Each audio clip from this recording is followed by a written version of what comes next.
ओम श्री परमात्मने नमः। श्रीमद्भगवद गीता द्वितीय अध्याय 52वां श्लोक। यदातिमोह कलिलं बुद्धिर्व्यतितरिष्यति तथा गन्तासि निर्वेदं श्रोतव्यस्य सुतस्य च।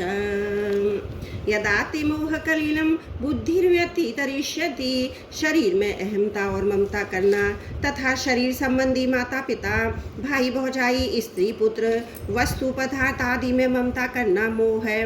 कारण कि इन शरीर आदि में अहमता ममता है नहीं, केवल अपनी मानी हुई है। अनुकूल पदार्थ वस्तु व्यक्ति घटना आदि के प्राप्त होने पर प्रसन्न होना, प्रतिकूल पदार्थ वस्तु व्यक्ति आदि के प्राप्त होने पर उद्विग्न होना, संसार में परिवार में विषमता पक्षपात मात्सर्य आदि विकार होना, ये सबका सब कलिलम अर्थात दलदल है। इस मोह रूपी दलदल में जब बुद्धि फंस जाती है तब मनुष्य किंग कर्तव्यम विमूढ़ हो जाता है, फिर उसे कुछ सूझता नहीं। यह स्वयं चेतन होता हुआ श्री शरीर आदि जड़ पदार्थों में अहमता ममता करके उनके साथ अपना संबंध मान लेता है। पर वास्तव में ये जिन जिन चीज़ों के साथ संबंध जोड़ता है वे चीज़ें इसके साथ सदा नहीं रह सकती और यह भी इसके साथ सदा नहीं रह सकता, परंतु मोह के कारण इसकी इस तरफ दृष्टि ही नहीं जाती। प्रत्युति अनेक प्रकार के नए नए संबंध जोड़कर संसार में अधिक से अधिक फंसता चला जाता है। जैसे कोई राहगीर अपने गंतव्य स्थान पर पहुंचने से पहले ही रास्ते में अपना डेरा लगाकर खेल कूद हंसी दिल्लगी आदि में अपना समय बिता दे, ऐसे ही मनुष्य यहाँ के नाशवान पदार्थों का संग्रह करने में, उनसे सुख लेने में तथा व्यक्ति परिवार आदि में ममता करके उनसे सुख लेने में लग गया। यही उसकी बुद्धि का मोह रूपी कलिल में फंसना है। हमें शरीर में अंता समतम करके परिवार में ममता करके यहाँ थोड़े ही बैठे रहना है। इनमें ही फंसे रहकर अपनी वास्तविक उन्नति कल्याण से वंचित थोड़े ही रहना है। हमें तो इनमें ना फंसकर अपना कल्याण करना है। ऐसा दृढ़ निश्चय हो जाना ही बुद्धि का मोह रूपी दलदल से तरना है। कारण कि ऐसा दृढ़ विचार होने पर बुद्धि संसार के संबंधों को लेकर अटकेगी नहीं, संसार में चिपकेगी नहीं।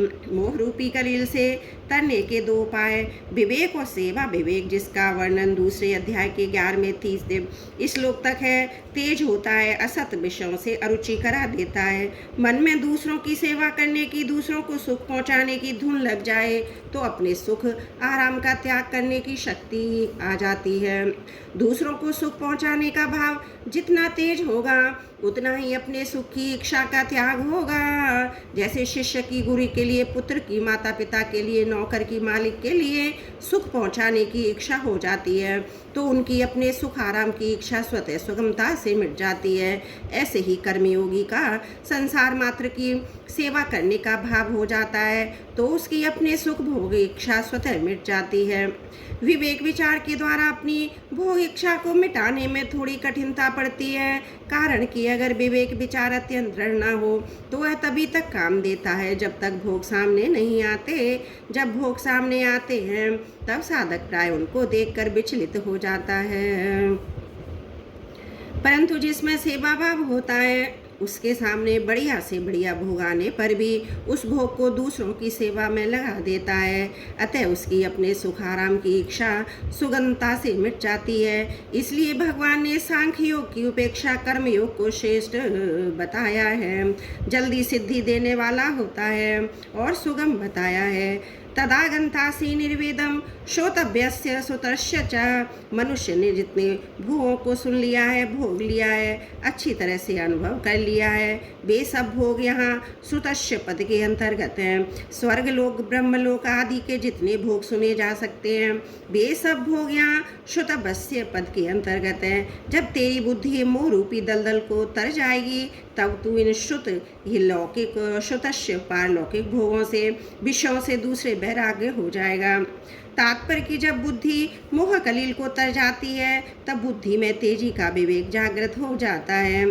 संसार प्रतिक्षण बदल रहा है और वह मैं भी वही रहता हूँ। अतः इस संसार से मेरे को शांति कैसे मिल सकती है, मेरा अभाव कैसे मिट सकता है। तब श्रुत और श्रुतव्य जितने विषय हैं इन सब से स्वतः वैराग्य हो जाता है।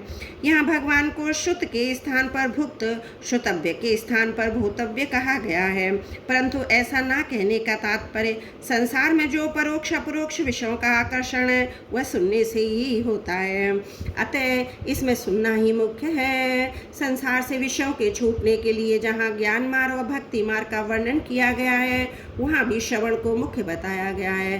तात्पर्य है कि संसार में परमात्मा में लगने से सुनना ही मुख्य है। यहाँ यदा तथा का कहने का तात्पर्य है कि श्रुत और श्रोतव्य विषयों से इतने वर्षों में, इतने महीनों में, इतने दिनों में वैराग्य होगा, ऐसा कोई नियम नहीं है। प्रत्युत जिस क्षण बुद्धि मोह कलील को तर जाएगी उसी क्षण श्रुत और श्रोतव्य विषयों से, भोगों से वैराग्य हो जाएगा। इसमें कोई देरी का काम नहीं है। त्रुटियों के लिए क्षमा प्रार्थी हूँ। वसुदेव सुतम देवम कंस चारुण मर्दनम देवकी परमानंदम कृष्णं वंदे जगद्गुरुम्।